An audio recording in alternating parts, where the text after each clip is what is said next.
work with my colleague Kevin here too. So Lutheran Disaster Response is obviously a disaster organization. It's a disaster ministry of the Evangelical Lutheran Church in America. There's an international component, which is very separate from the work that I did. I was in this, back about me too. I started working for Lutheran Services in Iowa, which is a social service agency, back in August of 2003.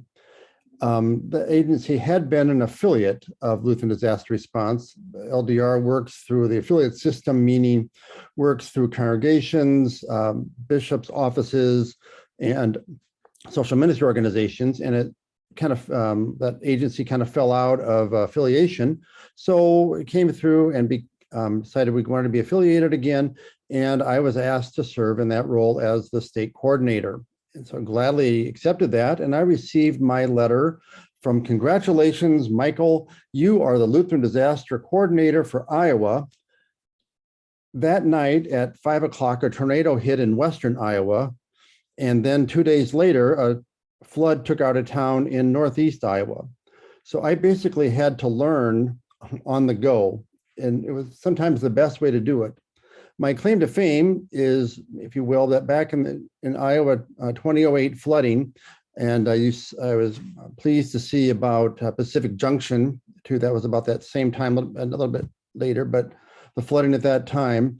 In Eastern Iowa, I managed 90% of the disaster case managers. I'll talk about that in a little bit, of all the people needing assistance as well too. In 2012, I had the opportunity to become the national program director and did so. And then as of August 2019, left that position and then officially retired. Hearing all this too, it brings a tear to my eye and warm to my heart, realizing how much I do miss the disaster field and being able to assist people in that way. So again, I'm glad to be here with it too. So I'm going to kind of do the approach that you're with an agency and you say, well, we want to get into doing disaster work and communities, and how best should we go about doing that? And I want to be able to say really more about client-centered recovery. First, I want to start a little bit more on a more macro level, saying that about how to integrate, be a part of a community. It's important to realize that all disasters are local, meaning that the recovery, best recovery comes from local people and local organizations. Something that we kind of adopted during my time at LDR and other agencies, and Kevin made allude to it, is the principle of accompaniment. Accompaniment means that you're not coming in that you have all the answers, but you're respecting the community for who they are and what they are as they are. And the first thing you do is to come in and to listen and to learn, rather than just come in with a big pile of money. So by definition, the community has gone through a traumatic experience, both as individuals and as a community when they're recovering from a disaster.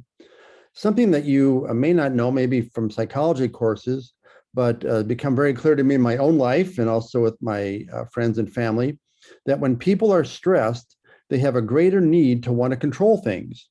Let me say that again. When I'm more stressed, I want to be able to be in more control. And that's true both as an individual and as a community. And so when you're I don't know about you, when you're very stressed, you sometimes don't want to have any assistance from people you don't know. Some random stranger saying, hey, you should do this or this. You just kind of blow them off that way. But this is especially true for people of color, for communities of indigenous peoples, and primary language other than English, especially if you're not a part of that community. So before you would go into an area, I really highly recommend that you do your homework before you go into that area. Be aware of the distinguishing marks of the community, the history of the community. Doing some work following hurricanes in North Carolina, came across the Lumbee tribe. It's not one that's really well known, but they're very loud and proud people, very proud people, but kind of under the radar in North Carolina. But that also, because of that, they have been an underserved community. Around them, receive a lot of resources, but because they are indigenous people, that they just were not receiving those same resources. So being aware of that going in there, we were able to help target and listen more carefully as well. So even when you come into big cities, sometimes they're a little bit leery of outsiders, but this is especially true in small town. I had the privilege of being, I'm a pastor, and had the privilege of serving in many small towns in Iowa, primarily in South Dakota.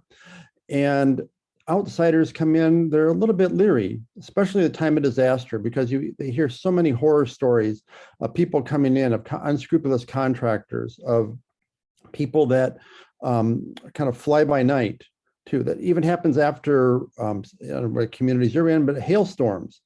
You hear stories of contractors come through, they take some of the insurance money and then they never come back. So those sort of stories get around. And so by coming in and not being a part of that, it's more important to listen rather than to come in and just be able to take over. So what does it mean to be humble in your approach? Basically, kind of made reference to this, don't be a know-it-all. Even though you may know exactly what needs to be done, you don't need to come in as the savior. That's part of what the accompaniment model talks about, is that all people have the ability within themselves and within their community for their own recovery. Sometimes that means that they have to ask outside, that they know how to ask and who to ask. So by coming in with all the answers, the danger is that you can overwhelm survivors. When I was working at actually setting up long-term recovery committees, recovery groups, then they would ask these questions and I'd say, well, not yet. You need to know about this first, because it's a matter of building. In your coursework, it's seeing the syllabus for this, see that it all builds on each other. It's the same way when you share with, you go into communities and share. If you just give them the whole load, the fire hose, if you will, they're not going to be able to take it in. But if they give it what they need and then they ask the right questions, then it can lead them and more learning with that as well. So what I really recommend to do when you start going into community is to listen, and then listen, and then listen. And when that's done, listen some more. It seems kind of silly, but then you can address what you're hearing. But you need to listen to past what they're actually saying, what the words are to what they're actually saying, what their actual needs are expressing. So another way of approaching all this is to say that it's really an asset-based approach. I made reference to the community as all the resources it needs for its own recovery, but sometimes it means having to ask others for help. And sometimes that help comes from groups such as MDS and their good work, or some of the other organizations that are part of National VOAD. And even with funding, especially in communities that have are economically challenged, to be able to get the funding there too. But there still are creative ways of doing that. So when it comes to individuals, that when you meet with an individual who has been through a disaster, you have to don't assume anything about how they're doing, their state of mind, their emotion, their spiritual aspect of it too. Some people will be in denial, some have anger, will some be depressed, and they'll all be at the same time, and that they all don't even know sometimes how they're feeling. One size doesn't fit all. So it doesn't always get to say, well, how are you feeling okay today? Just to say, how are you today? Or what's it like today? Again, rather than saying, are you ready for recovery? But let them tell their story. One of the great things that Lutheran Disaster Response has a privilege of doing is providing disaster case management services through affiliates. Now, this is where volunteers or paid staff work directly with survivors. The disaster case managers, but I prefer to call them disaster case advocates, because people are not to be, in a time of disaster, are not to be managed, but to be advocated for, to have their stories listened and told. Sometimes, like Kevin said, when they come in and they do the intake, I told the disaster case advocates, sometimes that first half hour, you just have to let them tell their story. And sometimes people have to tell their story until it makes sense. And sadly, sometimes it never makes sense. So you just have to, you keep hearing stories and people, well, I heard the same thing 3, 4 times. Well, they have to keep telling their story till it makes sense. Well, disaster case managers provide information and referrals to various agencies. It's matching resources to the needs of the client and very individually centered. It's really each individual family, each individual who go there too, they develop a thing called a long-term recovery plan. This is where they actually decide what are their needs. You know, it's something to say, well, what do you well, what, okay, everything's gone. What do you need? Everything. Well, you know, if you ask for everything, you're not going to know when you get what you really need. So they go through the process of listening to them. What are your needs in this situation? For example, that some people, let's see, we're here too, that the rebuilding, and talking with Kevin yesterday, just to touching base on this too, that is providing options for people. That sometimes, you know, you may have one, like MDS has a certain house, he mentioned, say 3 bedrooms, 1.5 baths, but sometimes it's 2 bedrooms and 1 bath. But in doing that, they still have choices. They have the choices of color. They have the choices of what type of floor, what type of appliances, the color of appliances.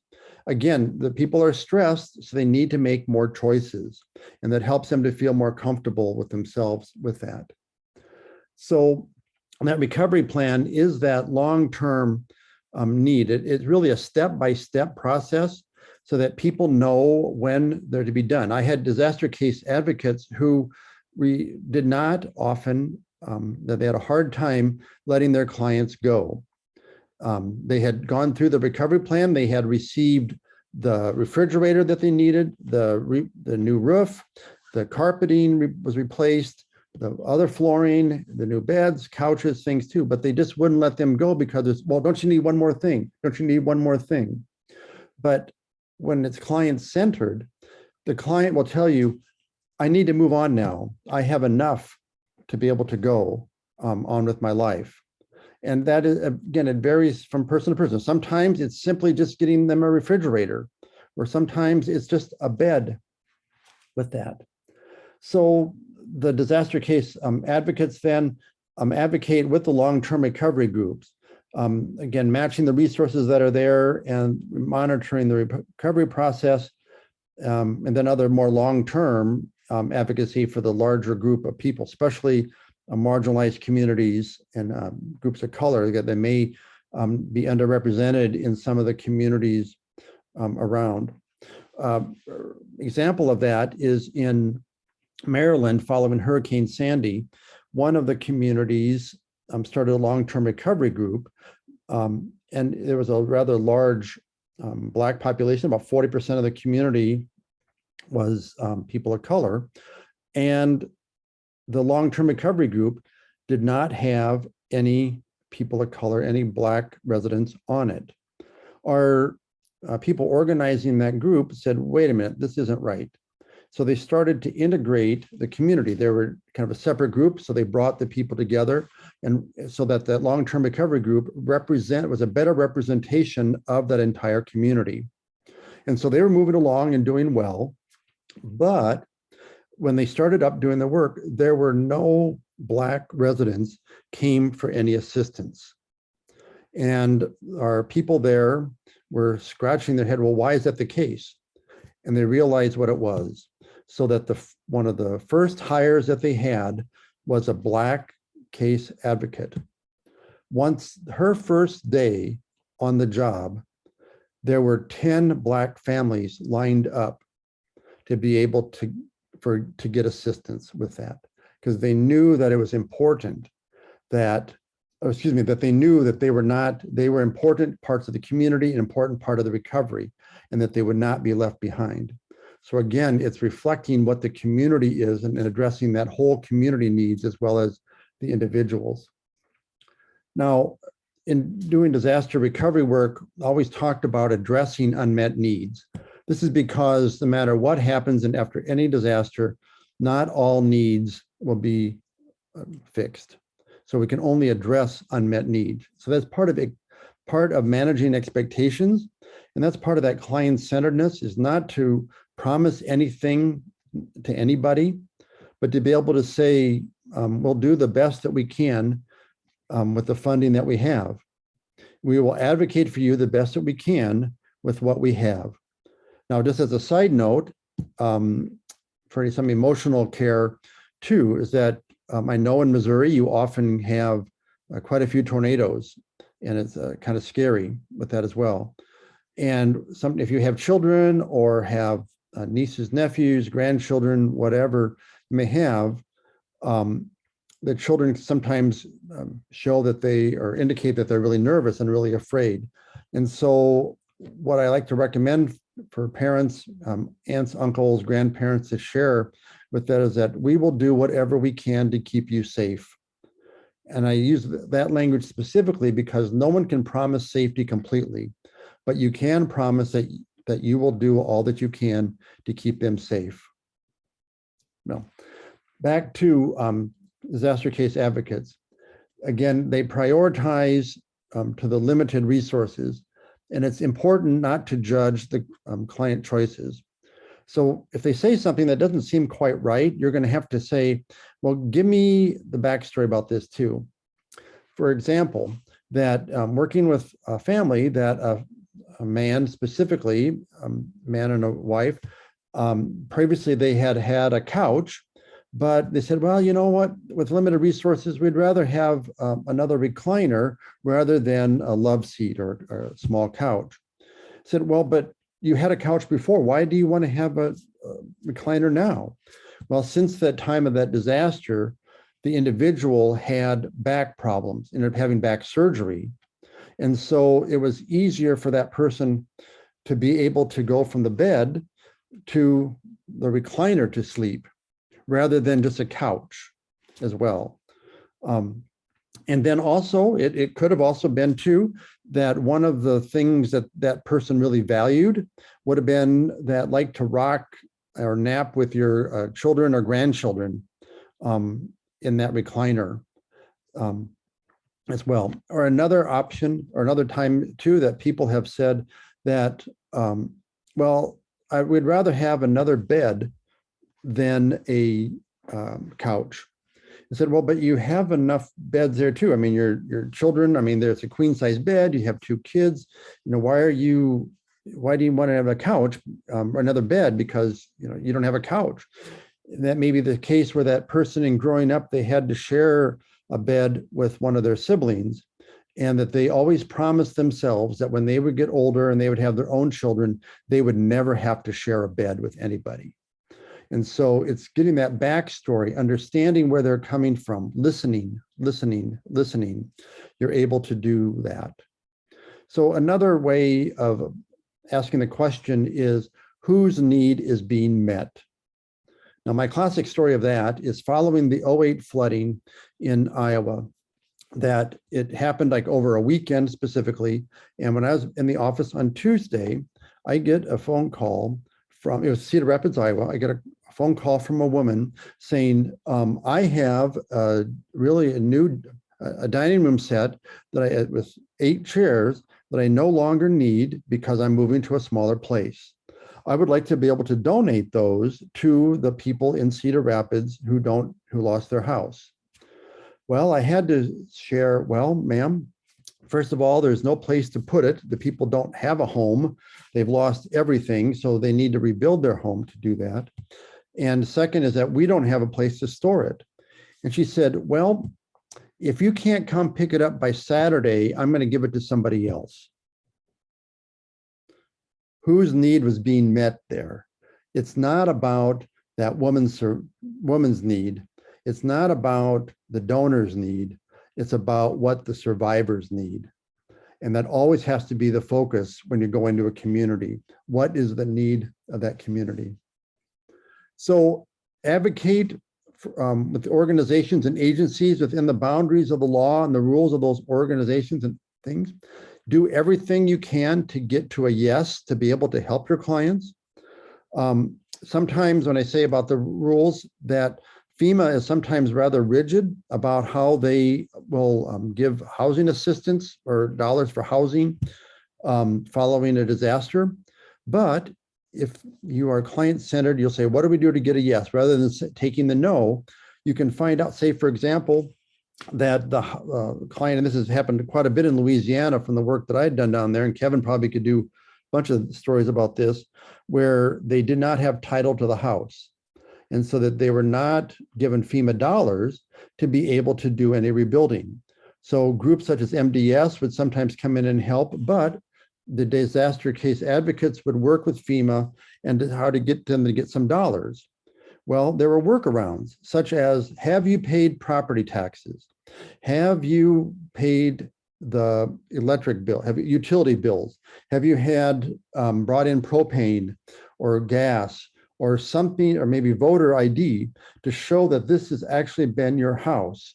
And maybe for 3 or 4 generations, and show that how, go back to the parish offices to be able to say, yes, this relative with the same last name or a maiden name had this home and has passed it on, because many times people would not go through probate because they think they didn't have to, but also that there was only one survivor left to be able to do that. So work with the client, listen to their needs, do what you can to be able to help them to be able to address their unmet needs and to be able to serve them and to serve the entire community. So again, like Kevin, I'll open up to any specific questions and clarity as well too. And then I know Kevin, you said another story to share too. So go ahead, Diego, please.